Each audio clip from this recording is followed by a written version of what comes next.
Did you know over half of investors regret not starting sooner? Is that you? Back in the day when stockbrokers were screaming on Wall Street, you needed to have a fair bit of cash to make it worthwhile. But today, you don't need to be rich to start investing. In fact, today you can start your first investment with as little as $50.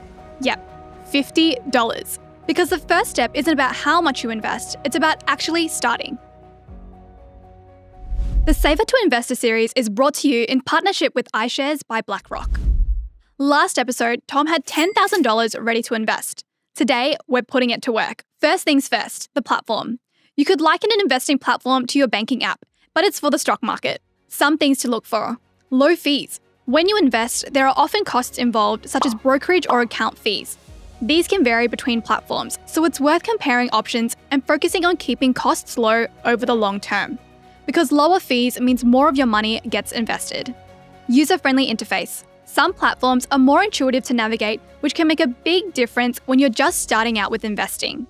Access to ETFs you care about. Different platforms provide access to different investment options. If there's a particular ETF you're interested in, it's worth doing a bit of research to make sure it's available on the platform you sign up with. Some platforms let you start investing with as little as $50, but others have higher minimums. Make sure the platform you sign up to works with your allocated investment amount and feels like a platform you're happy to use for the medium-long term. So Tom chose a platform that's simple to use, low cost, and Australian-based, so his first investment feels like sending a payment, not climbing Mount Everest. Quick pause. This series is brought to you in partnership with iShares by BlackRock. If you're looking to invest in ETFs, iShares gives Aussies access to countless market opportunities through over 50 locally listed ETFs. Curious to learn more? See how ETFs might fit into your own investing journey with the link in our bio. Now the fun part, placing the order. Step 1, picking an ETF. Tom has decided to buy IOZ, an iShares Core S&P ASX 200 ETF because it aligns with his risk tolerance and long-term goals.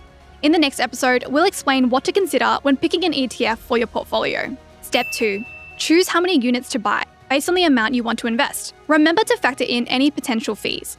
Step 3, clicking buy. At this stage, you might see multiple options, a market order or a limit order. A market order means you buy immediately at the current market price. A limit order means you set the maximum price you're willing to pay, and the trade will only go through if the market price is under that threshold. And that's it. Tom is now officially an investor with exposure to 200 Australian listed companies.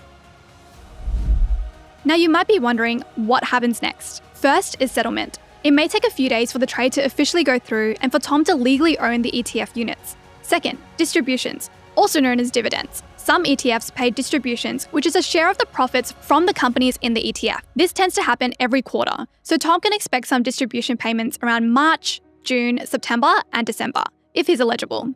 Plus, there may be larger payouts around reporting seasons. But the best part is, Tom doesn't have to do anything. When the time comes, the distributions are automatically added to his account, and he can either choose to reinvest it in the ETF, another investment, or withdraw the money. So now Tom's money is working quietly and steadily in the background, even while he sleeps. So today, Tom officially became an investor. He picked a platform, placed his first ETF order, and set his money in motion. Next episode, we'll talk about building his portfolio, how to balance different ETFs, manage risk, and take the next step in growing real wealth. See you in episode 4. Thanks to iShares by BlackRock for supporting this series and helping to bring investing education to more Australians. Check out the link in our bio to learn more.